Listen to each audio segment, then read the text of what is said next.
월요일 모닝 미팅 시작하겠습니다. 먼저 스파 코멘트 투자 전략부터 듣겠습니다. 중국 전인대 정보공작보고 박임금 연구원입니다. 지난주 금요일 개막한 전인대에서 중국 정부는 GDP 성장률 목표치를 제시하지 않고 도시 신규 취업자도 900만 명으로 전년 대비 하향 조정했습니다. 하지만 모든 방법을 동원하여 고용시장 안정을 도모할 것으로 강조했습니다. GDP 대비 목표 재정 적자 비율은 3.6%로 설정했고 지방정부 특수채, 특별국채, 세금 감면까지 감안하면 올해의 재정 부양은 약 11조 원으로 집계됩니다. 그리고 내수 확대는 두 가지 신형에 주목했습니다. 5G를 비롯한 신형 인프라 그리고 신형 도시화 건설을 언급했습니다. 그래서 올해 양회는 개최 시점이 2개월 넘게 연기되면서 중국 정부 부양 정책은 이미 시장에 선반영했습니다. 시장 예상 대비 내용의 측면에서는 서프라이즈가 없었고 오히려 홍콩 국가보안법 도입에 대한 우려감이 더 크게 시장에서 지난주 금요일에 반영했습니다. 그리고 향후 3차례 전인대 상무위원회 회의 이후에 빠르면 6개월 안에 홍콩 국가보안법은 입법 절차를 통해서 효력이 발행될 전망입니다. 그래서 홍콩 야권과 민주화 운동 진영이 거세게 반발할 것으로 예상하고 있습니다. 이와 더불어서 미중 갈등이 무역, 금융, 기술 등 다방면으로 심화되고 있습니다. 그래서 이와 같은 정치적 이슈는 중국 주식시장의 노이즈 요소로 단기적으로 전체 주가 지수는 리스크 요인을 반영해서 상당히 좀 제한될 것으로 보고 있습니다. 다만 이번 전인대에서 강조된 신형 인프라, 신형 도시화 관련 업종은 상대적으로 안정적인 흐름을 보일 것으로 기대할 수 있습니다. 관련된 종목은 페이지 2페이지 보시면 제가 정리해 놨는데요. 최근에 이제 신형 인프라에서도 이제 위성 인터넷 부분이 이제 포함되었습니다. 그래서 이제 기존에 저희가 알고 있었던 7가지 항목 외에도 위성 인터넷까지 이제 좀 관심 있게 보시면 좋을 것 같고요.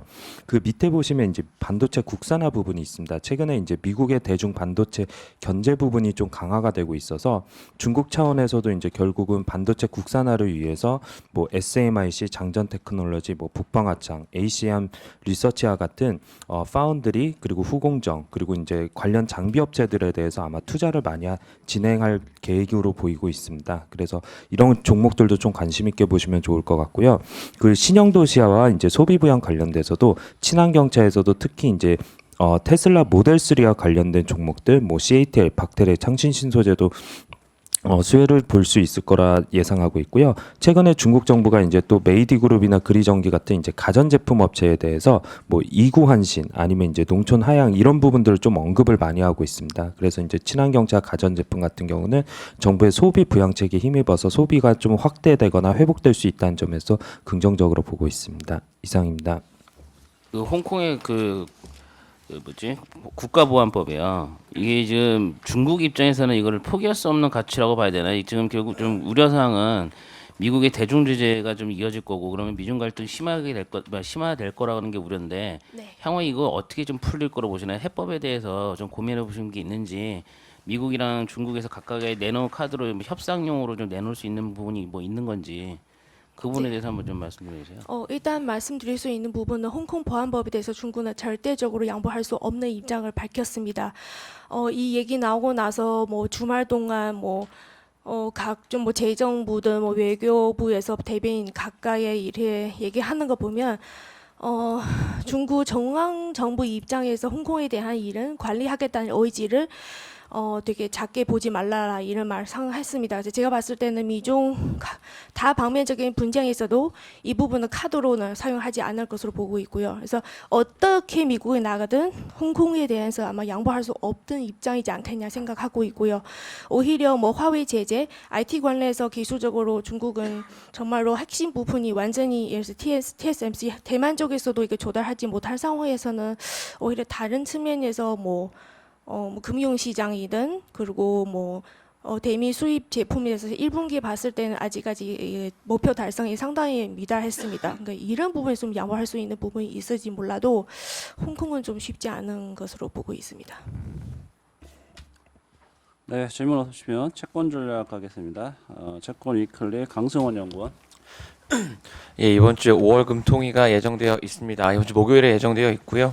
저희는 일단 이번 주에 있는 금통위에서 25bp 금리 인하를 보고 있습니다. 저희가 그 4월달에 기준금리 동결할 때까지만 하더라도요. 그때 확인됐던 3월달 수출 증가율이 마이너스 0.7%였고요. 이후에 나왔던 지표를 보시면 4월달 수출 증가율 마이너스 25%, 저희는 이번 달 수출 증가율 마이너스 24 정도 나올 걸로 보고 있습니다.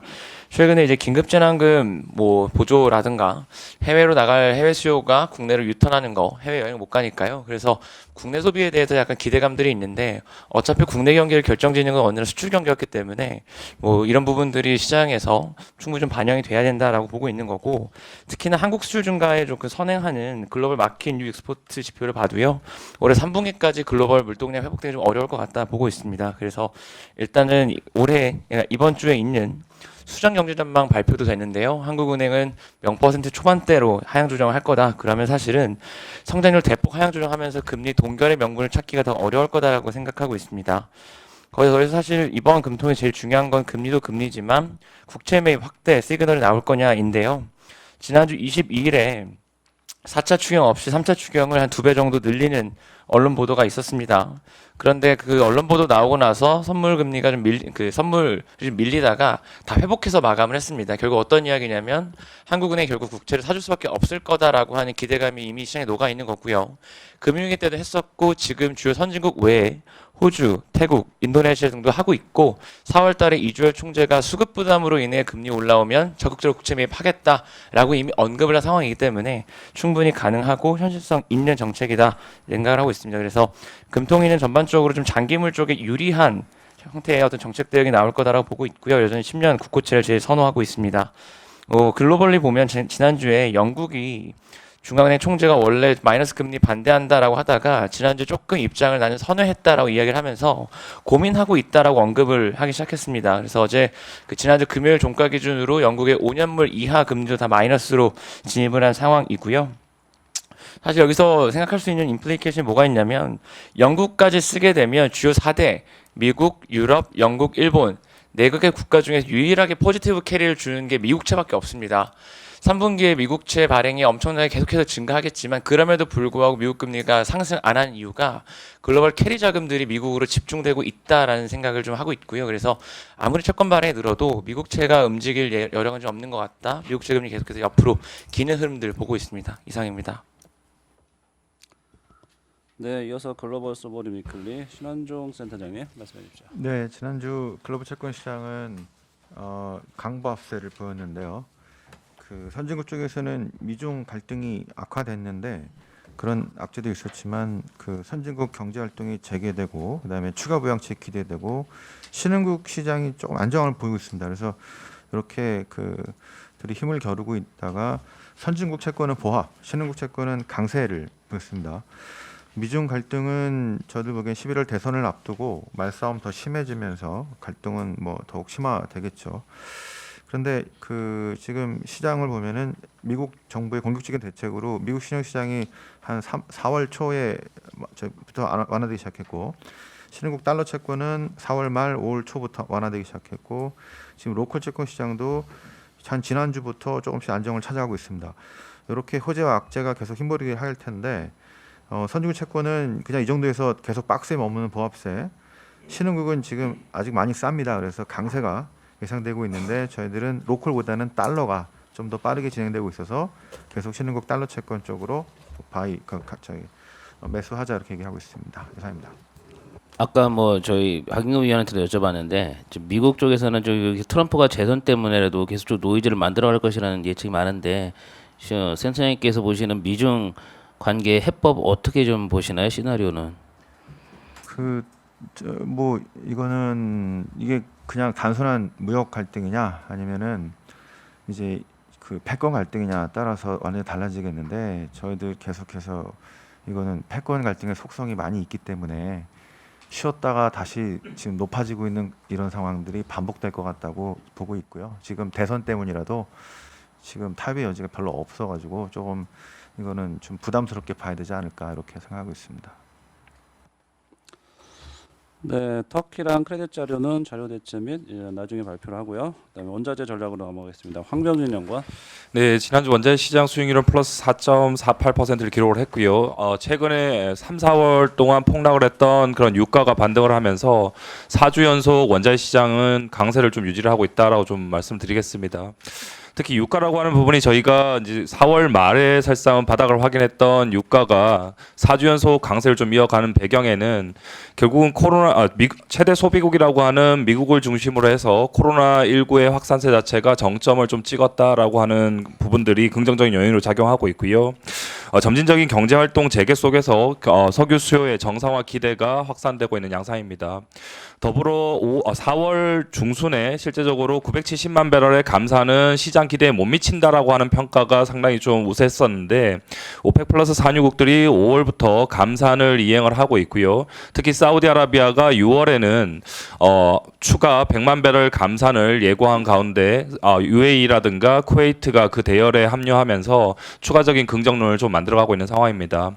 더불어 오펙 플러스 산유국들의 감산에 동참하고 있지는 않지만 미국의 산유량 감소세라고 하는 부분이 전개가 되고 있다 보니까 예상보다 빠른 시기에 그런 미국의 원유 재고도 감소하면서 이 석유 저장 시설을 둘러싼 그런 부족 우려 자체가 상당히 좀 많이 해소가 되고 있는 양상들이 최근에 유가 강세 요인으로 좀 작용하고 있다라고 좀 보시면 될 것 같고요. 뭐 이런 긍정적인 요인들 자체가 꾸준히 지속되게 되면 저희가 올해 연말 유가의 타겟을 40달러대 중반, 40달러대 유가를 사실상 목표로 하고 있는데 예상보다 빠른 시일 내에 40달러대 안정화 시기 자체가 좀 올 가능성이 크다라고 좀 보고 있습니다.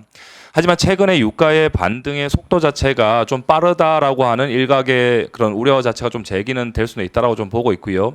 뭐 그런 부분에서 저희가 유가 강세, 유가 정상화라고 하는 목표 자체는 계속 유지를 하지만 그래도 지금부터는 조금씩 리스크 요인들도 좀 챙겨야 할 때가 아닐까라고 좀 말씀을 드리고요. 대표적인 리스크 요인이라고 보면 페이지 7페이지 봐주시면 최근의 흐름들 자체가 뭐 수요 개선 그리고 미국의 원유 재고 감소 그리고 꾸준히 수요가 개선되게 되면 하반기 이후에는 수급이 정상화될 거다라고 하는 기대감들이 최근에 유가에 좀 반영이 되고 있는데 페이지 8페이지로 가주시면 그림 4번과 5번에서 봐주시다시피 미국의 산유량입니다. 미국은 WTI 가격 기준으로 50달러를 상회하기 전까지는 장기 생산성을 늘려갈 수 있는 캐펙스 투자가 늘어나기는 쉽지는 않은 가격 레벨이라고 일단 보고 있는데요. 반대로 미국의 기존 유정들의 그런 평균 BEP 유가는 지역마다 좀 상이하긴 하지만 23달러에서 36달러 수준에 좀 포진을 하고 있는 상황입니다. 뭐 이렇게 되면 장기적으로 사실상은 생산성을 보장하지는 못하지만 당장 현금이 부족한 기업들 아니면 당장 수익이 좀 나는 부분을 좀 이익을 취하려고 하는 기업들을 중심으로 해서 생산을 다시 또 재개할 수 있는 리스크는 좀 존재를 한다라고 말씀을 드리고요. 최근에 일부 미국 석유 기업들이 30달러 상단에서는 생산을 재개하겠다라고 예고한 바 있습니다. 뭐 이런 부분들이 유가가 좀 올라가는 과정에서 한시적으로 좀 차익 실현이 좀 불가피한 구간에서는 좀 빌미가 될 수 있다라고 좀 보고 있고요.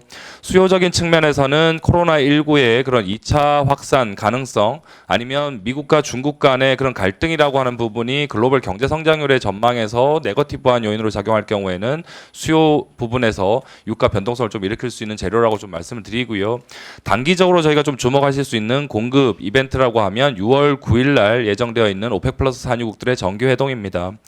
오펙 플러스 산유국들이 5월에서 6월은 하루 평균 970만 배럴, 그리고 올해 하반기는 800만 배럴, 그리고 2021년부터 2022년 4월까지는 600만 배럴의 감산을 이행하게 되는데 지금 시장에서 유가 호재의 재료로 좀 반영이 되고 있는 부분이 오펙 플러스 산유국들이 6월 회동에서 추가 감산을 논의할 수 있다라고 하는 이벤트들까지 좀 많이 호재로 좀 반영되고 있는 것 같습니다.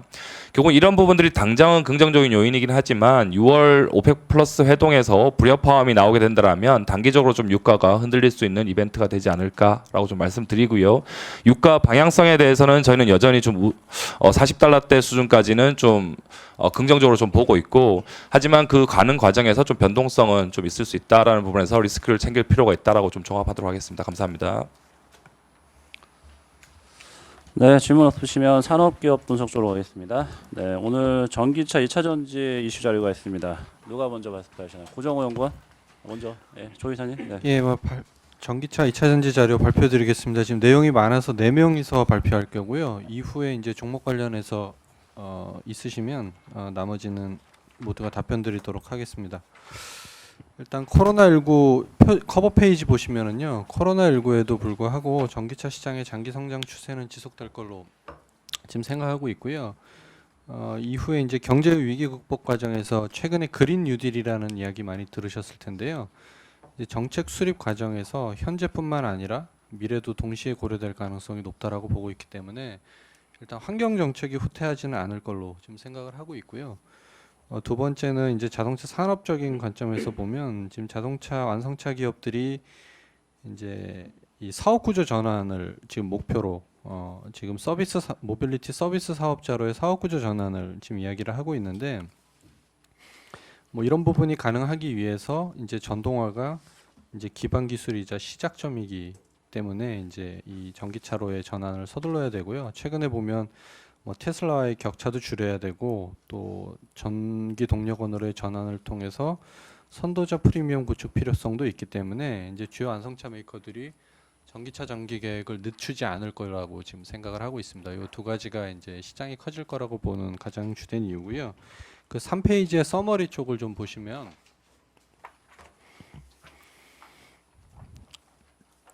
그 두 가지 정도 아이디어를 가지고 있는데요. 일단 2050년에 탄소 중립 경제로의 전환을 신성장 동력으로 삼고 있는 유럽 지역하고요. 그 다음에 이제 글로벌 확장을 성공적으로 진행하고 있는 테슬라 두 가지를 지금 주목해서 보고 있고요.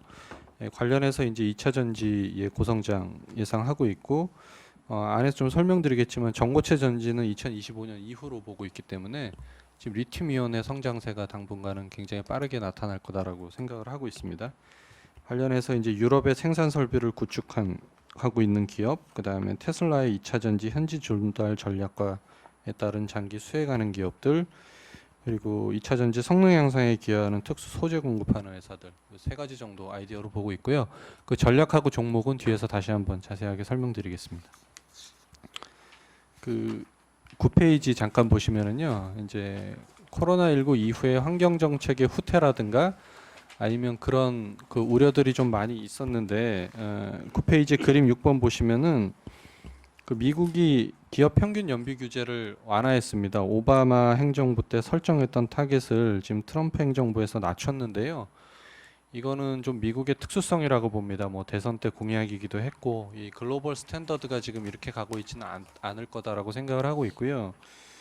그 10페이지에 보시면 이제 글로벌 전기차 시장은 최대 시장이 중국이고 두 번째 시장이 이제 유럽인데 지금 중국 같은 경우에는 지금 4월 하순에 원래는 전기차 보조금을 2020년까지만 지급하고 이제 그 종료를 할 계획이었는데요. 일단 2022년까지로 2년을 더 연장을 시켰고요. 그 11페이지의 그림 7번 보시면은 이제 전기차 의무 판매 비중이죠. NEV 크레딧 비중도 지금 올라가는 트렌드에는 좀 뭐 변화가 없습니다. 그래서 이제 최근에 이제 자동차 산업에 대해서 이 보시면 그 자동차 산업에 대한 지원이라든가 이런 것들이 보면 그러니까 산업의 붕괴를 막기 위한 거지 내연기관에 페이버를 주는 정책들은 아니기 때문에요. 일단 기본적으로 이제 친환경 차에 대한 정책은 유지될 거라고 보고 있습니다. 그다음 12페이지 보시면은요. 이제 최근에 이야기 많이 나오는 그린 뉴딜이라는 건데요. 이게 이제 경제 위기하고 기후 위기 해결을 동시에 이제 해결하자라는 개념이라고 보시면 되고요. 그다음에 요 그린 뉴딜을 통해서 이제 지속 가능한 성장을 추구한다라는 게 정책 수립 과정에서의 어떤 기준이 될 가능성이 높다라고 보고 있습니다. 지금 뭐 블룸버그 뉴스에 의하면 이번 주에 이제 세계에서 글로벌에서 가장 친환경적인 코로나 바이러스 리커버리 패키지가 이제 유럽에서 발표될 걸로 지금 보도가 나오고 있고요. 국내 같은 경우도 디지털 뉴딜에 이제 그린을 접목한 수정안이 6월 초에 지금 나올 걸로 예상이 되고 있고요. 지금 자동차 쪽은 개소세 인하가 6월 말에 종료가 되는데 이제 친환경차 부분은 연말까지 연장되는 걸로 지금 이야기들이 나오고 있습니다. 그래서 이런 부분들이 이제 환경에 대한 이야기들이고요. 그다음에 13페이지부터 이제 주목해 봐야 될 게 유럽인데 아까 잠깐 말씀드렸지만 유럽이 2050년 탄소 중립 목표로 지금 새로운 성장 동력으로 삼고요. 여러 가지 이제 비전을 제시한 바가 있기 때문에 그 유럽이 가장 그 주목해 볼 만한 시장이라고 생각을 하고 있습니다. 14페이지에 그림 12번 보시면은요. 유럽은 규제는 굉장히 지금 강화되고 있는 로드맵을 보이고 있는데요.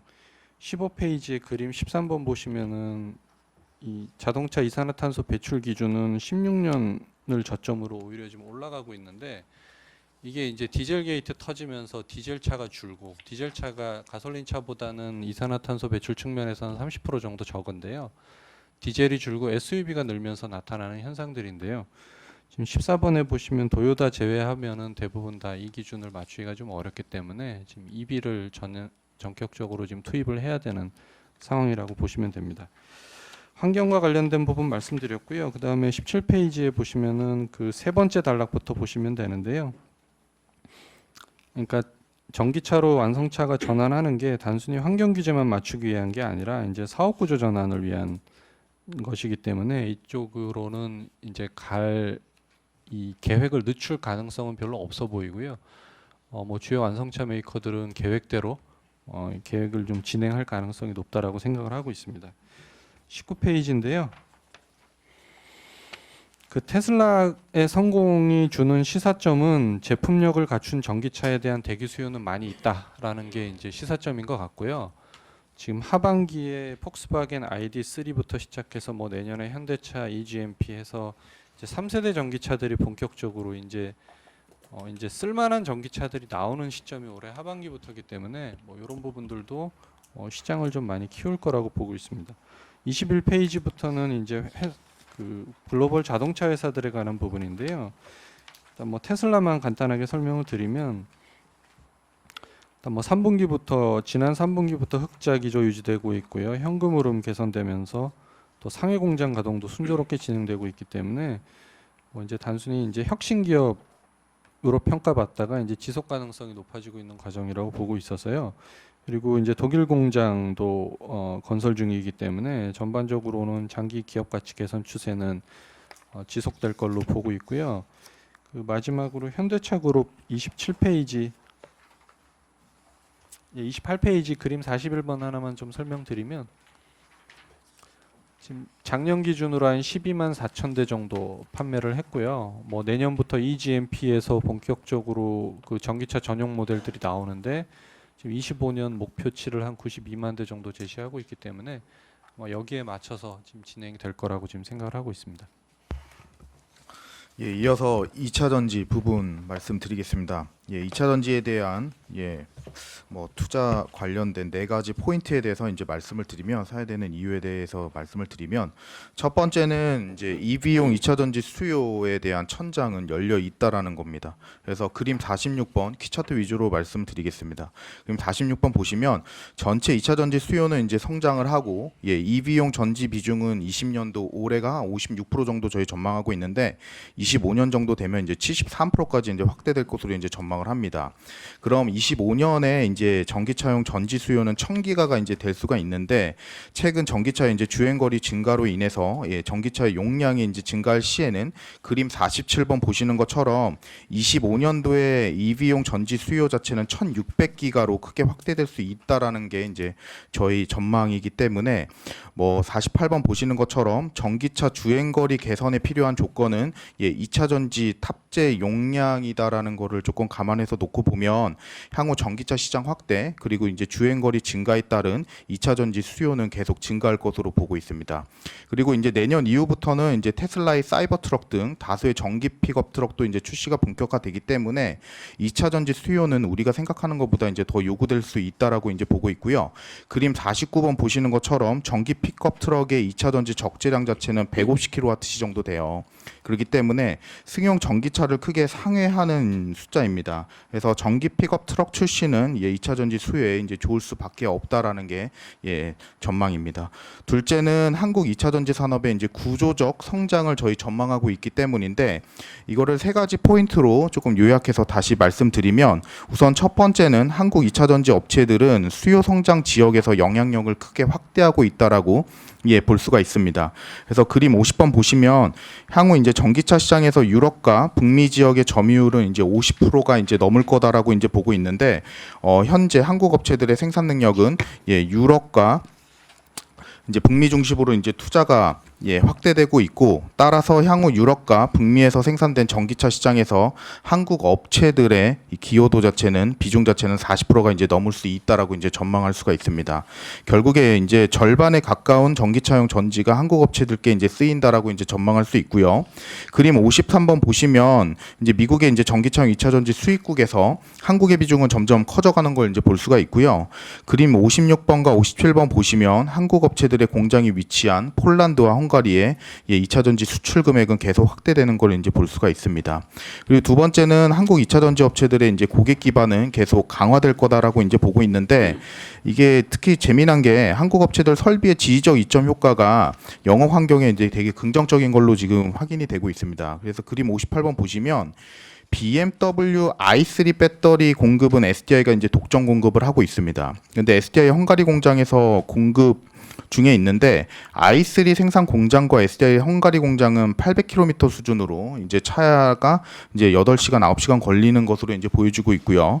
바로 옆 그림이 이제 LG화학의 남경 공장과 테슬라의 상해 기가팩토리 3인데, 거리가 380km 정도 수준이고 4시간밖에 이제 걸리지가 않기 때문에 한국에서 만들어서 수출하는 것보다 지금 유럽에서 현지 조달하는 요런 이제 지려지 입점 효과가 굉장히 크게 이제 부각 중인 걸로 이제 볼 수가 있고요. 표 18번 보시는 것처럼 매해 업데이트하는 주요 전지 업체들의 고객사 현황인데, 한국 업체들의 고객사 확보는 상당히 압도적입니다. 최근에 이제 SDI 현대차 그룹향에 배터리 공급 가능성도 이제 존재하고 있는 상황이기 때문에 국내 업체들의 고객사 확보는 계속 늘어나고 있는 그림이다라고 저희는 지금 전망하고 있고요. 세 번째는 2차 전지 업체들의 소재 배합 기술이 이제 우수하기 때문이다라고 이제 볼 수가 있습니다. 그래서 한국 업체들 같은 경우는 양극재로 단결정, 그리고 이제 3원계가 아닌 4원계 NCMA 쪽으로 갈 거다라고 이제 보고 있고요. 음극재로는 이제 특수 소재, 그래서 실리콘계 첨가물 등이 이제 적용이 계속 확대될 것으로 이제 보고 있습니다. 그리고 최근 전고체 전지에 대한 이제 전망도 이제 적었는데, 결론만 말씀드리면 25년도 이제 등장할 가능성이 있다라고 저희 보고 있고요. 근데 25년에 시장에 나온다고 해도 규모는 16기가 정도에 불과할 것으로 보고 있습니다. 근데 리튬 이온 전지의 규모가 25년도에 아까 말씀드린 것처럼 1000기가에서 1600기가 정도 수준이기 때문에 리튬 이온 전지의 시장을 크게 위협하는 규모는 아닐 거다라고 이제 보고 있고요. 기술적인 부분에서 봤을 때도 리튬 이온 전도도가 높지 않기 때문에 안정성에 대한 문제는 계속 제기되고 있기 때문에 뭐 당분간은 제가 봤을 때는 그 미래 성장에 대한 기술로만 조금 이해하는 게 맞지 않나라고 이제 보고 있습니다. 이어서 2차 전지에 관심에 쏠리는 이유에 대해 약간 세 번째를 말씀드리면, 이게 이제 테슬라입니다. 그림 69번 보시면 테슬라가 필요로 하는 2차 전지 디맨드 자체는 25년 정도 되면 전체 전기차용 전지 수요에서 15% 가까이 이제 차지하게 될 수 있다라고 저희는 전망을 합니다. 그러니까 상당히 이제 큽니다. 근데 이제 저희는 테슬라의 생산 공장 확대, 그리고 부품 현지 조달화에 이제 주목할 필요가 있다라고 보고 있고요. 테슬라는 현재 미국이랑 이제 중국에 공장이 있는데, 미국의 경우에는 알고 계시는 것처럼 일본의 파나소닉이 공급을 하고 있고, 중국의 경우에는 LG화학 남경 공장에서 이제 2차 전지를 공급 중에 있는데, 뭐 중국 CATL도 중국 생산 모델에 한정해서 2차 전지를 공급할 예정인 게 이제 알고 있는 사실입니다. 근데 내년 21년 중순부터 가동이 시작되는 독일 베를린 공장도 현지에서 유럽 현지에서 조달될 가능성이 높다라고 놓고 보면, 결국 유럽에서 설비 구축을 활발히 하고 있는 한국 업체들의 수혜 가능성은 상당히 높을 것으로 저희는 보고 있습니다.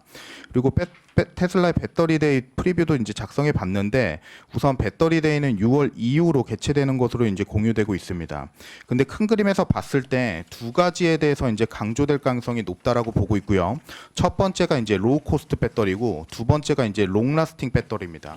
그래서 로우 코스트 배터리는 원가 개선에 대한 전략을 강조할 가능성이 높고, 그리고 롱 라스팅 배터리는 표 25번 보시는 것처럼 단결쟁 양극재 기술을 부각시킬 가능성이 높다고 보는데, 요게 밀리언 마일 배터리예요.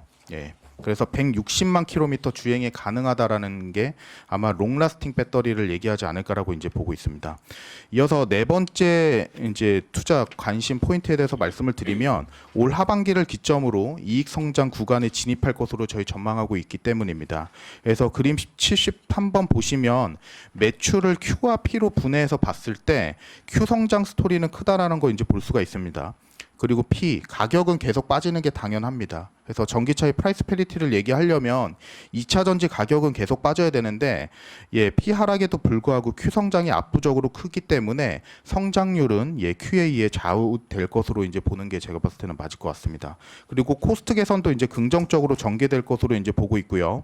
앞서 이제 테슬라가 보여줄 전극 코팅 기술도 하나일 텐데 결국 원가에서 70%를 차지하는 재료비는 계속 하락할 것으로 보고 있기 때문에 수익 개선은 이어질 것으로 보고 있습니다. 타픽 위주로 투자 포인트만 간단하게 이제 말씀을 드리겠습니다. 다시 정리해서 말씀드리면 셀 업체는 LG화학, 삼성 SDI를 더히 타픽으로 말씀드리고 있고요.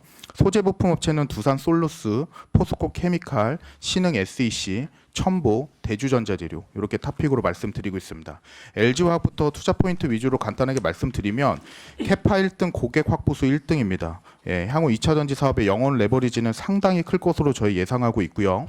폭스바겐의 ID3가 여름 출시이고 LG화학의 배터리가 대부분 쓰이기 때문에 유럽 전기차 성장의 수혜는 클 것으로 보고 있습니다. 단기 2차 전지 주가 트리거 이벤트로 볼 수가 있을 것 같고요. 향후 테슬라의 상해 공장 수혜는 클 것으로 보고 있고 테슬라의 유럽 공장 수혜가 가시화될 시에는 LG화학의 성장 잠재력은 더 높아질 것으로 보고 있습니다. 삼성 SDI는 2차 전지 사업 비중은 매출 기준으로 80%에 육박합니다. 그리고 이익 기준으로 놓고 보면 내년 기준으로는 70%에 이르기 때문에 시장에서 퓨얼 배터리 업체로 인식 중인 업체다라고 이제 보고 있습니다. 최근 현대차 그룹 향후로 공급 기대감은 이제 커졌고 그다음에 전고체 전지의 기술 경쟁력도 이제 부각되었기 때문에 배터리에 대한 프리미엄은 계속 제가 봤을 때는 받을 가능성이 높다라고 보고 있고요. 그래서 2차 전지 업사이클에서는 주가 상승 탄력 클 것으로 보고 있습니다. SDI 유럽 사업 노출도는 거의 70% 80%에 육박하기 때문에 유럽 전기차 성장의 수혜는 클 것으로 보고 있고 현재 테슬라 사업은 ESS밖에 없습니다. 근데 향후 테슬라의 유럽 공장 수혜도 충분히 기대할 수가 있어서 테슬라의 유럽 공장 밸류 체인이 가시화되면 SDI 성장성도 높아질 것으로 보고 있습니다. 두산 솔루스는 유럽 내 유일한 전지박 생산 업체이고요. 솔루스가 가지고 있는 생산 설비 이점 프리미엄은 굉장히 큽니다. 그래서 현재 고객사는 국내 2차 전지 업체들이고 향후 테슬라 유럽 공장의 전지박 납품 가능성도 높기 때문에 저희는 유럽발 수혜, 테슬라발 수혜 전부 다 공통 분모가 있는 유일한 소재 업체다라고 이제 보고 있고요. 총 기업 업체는 저희는 1.3조 원 지금 추정을 합니다. 이어서 포스코 케미칼 말씀드리면 국내 유일 응급체 업체이고 또 국내 전지 업체에 전기차용 전지에 납품하는 몇 안 되는 양극재 업체입니다. 종합 소재 업체로의 프리미엄은 클 것으로 보고 있고요. 향후 전고체 전지로 가도 바뀌지 않는 게 양극재이기 때문에 향후 미래 성장 기술에 대한 약간 수혜도 클 거다라고 보고 있습니다. 그리고 최근 전구체 사업까지 확대할 것으로 기대되는 만큼 소재의 수직 계열화도 이익 개선에 긍정적인 포인트로 제시될 수 있을 것 같습니다. 마지막으로 이제 제 쪽에서 말씀드리는 이제 대주전자재료는 향후 2차 전지 성능 개선 위한 약간 특수 소재 업체이고 실리콘계 응극재 사용 계속 확대할 것인 게 이제 분명한 얘기입니다. 그래서 국내 유일의 실리콘계 응극재 업체에 관심을 클 거라고 보고 있고요. 현재 포르쉐 타이칸에 적용되고 있는데 향후 폭스바겐의 MEB 플랫폼의 퍼포먼스 차량에 쓰일 것으로 기대되는 만큼 대주전자의 수혜는 클 것으로 저희 보고 있습니다. 네, 다음 스몰캡에서 말씀드리겠습니다.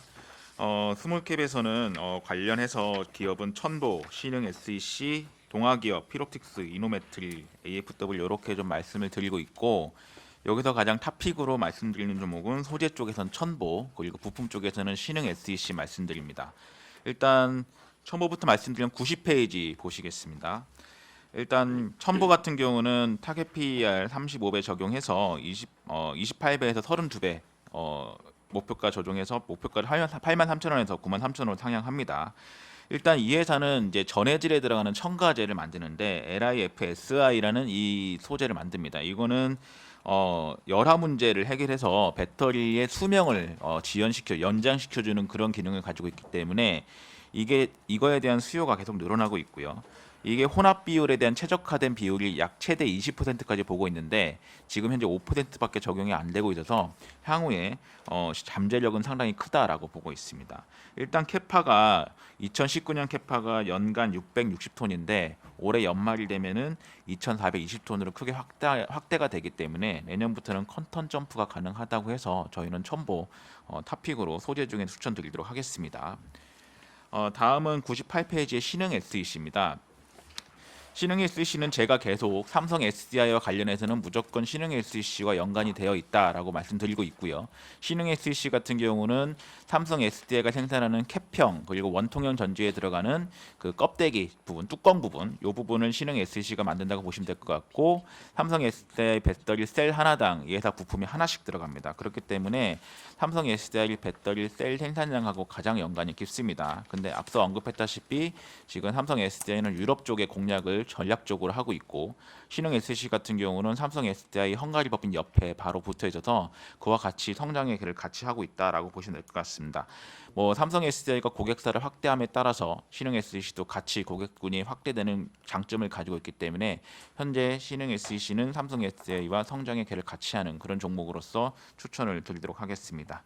예, 다음은 해외 기업 분석팀에서 말씀드리도록 하겠습니다.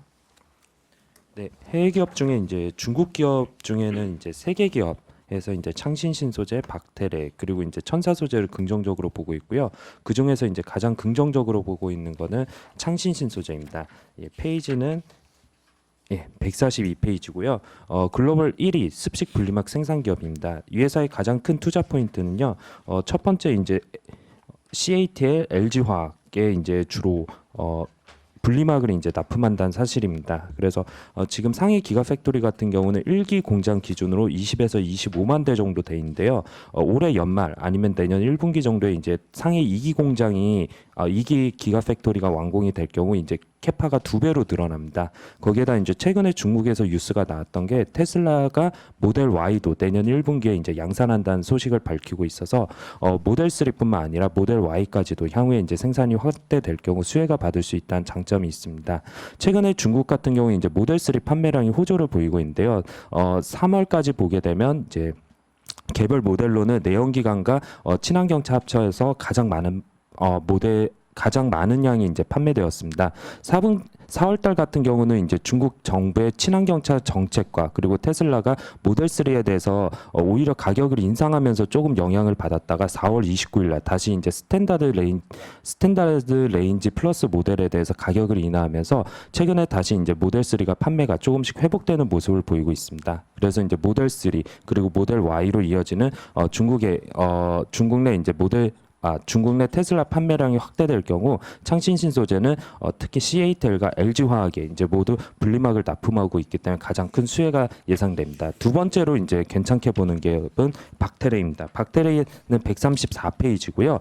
이 기업 같은 경우 이제 ATL 그리고 이제 CATL의 전체 매출의 한 60%를 납품하는 중국의 음극재 3위 기업입니다. 그래서 중국 음극재 같은 경우도 최근에 천연 흑연보다는 이제 인조 흑연 시장으로 이제 성장을 하고 있는데요. 이 회사 같은 경우 인조 흑연에서도 이제 캐파를 가장 많이 가지고 있는 기업이기 때문에 최근에 인조 흑연 시장의 성장에 따른 수혜가 예상되고요. 또한 이제 CATL에 제품을 많이 납품하기 때문에 그런 부분에서도 수혜가 된다는 점을 긍정적으로 보고 있습니다.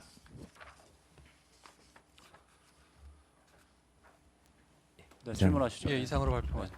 네, 아까 언급하실 때 전고체 쪽 2025년부터는 가능할 것 같다는 식으로 언급하셨는데 저희가 작년 포럼인가에서는 전고체 시장 도입이 좀 힘들 것 같다는 의견 좀 들었었잖아요.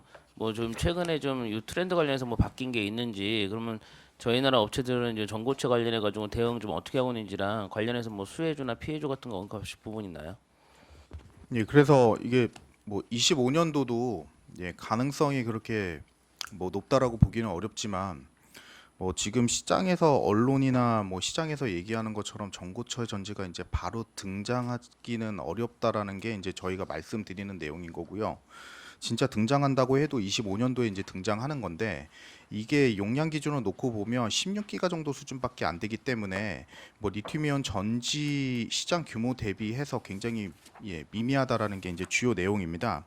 근데 이제 당연히 전고체 전지가 먼저 나오기 전에는 고체 전해질이 이제 먼저 나와줘야 되는데 41페이지 한번 보시면 크게 이제 고체 전해질 원료 중에 황화물계라고 얘기하는 설파이드계가 지금 주목을 받고 있습니다. 이유가 뭐냐면 이제 도요타라는 업체가 요런 원료를 통한 이제 고체 전해질을 개발하고 있는 건데 이 업체가 또 파나소닉이랑 합작을 맺어서 지금 공장을 짓고 있어서 이제 고체 전해질, 그다음 황화물계의 고체 전해질이 아무래도 시장에서 주목받고 있는 내용 중에 하나이지만 지금 이온 전도도가 굉장히 높다라는 게 장점이지만 수분 산소랑 만나면 안정성이 굉장히 떨어진다라는 게 또 단점으로 제시되고 있어서 아직까지는 제가 봤을 때는 커머셜 라이스와 관련된 얘기 자체는 조금 언급하기는 조금 어렵지 않나라고 이제 볼 수가 있을 것 같습니다.